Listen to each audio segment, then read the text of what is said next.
Hello guys, budget 2025 has given a very big relief to the taxpayers. हमने पहले भी बताया कि up to 12 lakhs अब आपको कोई टैक्स नहीं देना. But a lot of people have approached me and asked me, what if my income is 12 lakh 20,000, 12 lakh 30,000? Do I need to pay full amount of tax? जो भी computation होता है slab rate के हिसाब से.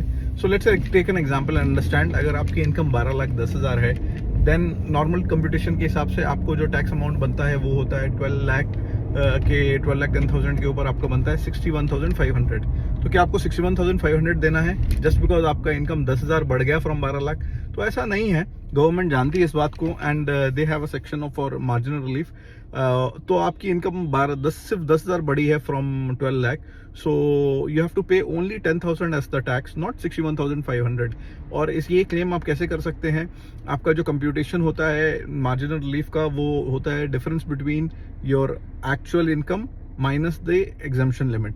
तो आपका एग्जम्पशन लिमिट 12 लाख तक है और 10,000 आपका ओवर एंड अबव अमाउंट हो रहा है. So in that case you have to pay only 10,000 as tax and there's no need to pay the entire 61,500 and सिर्फ 51,500 आपको एक रिलीफ के तौर पे मिलेगा. I am just putting the details of all the cases. If your income ranges between 12,10,000 to 12,75,000, how much marginal relief you can claim.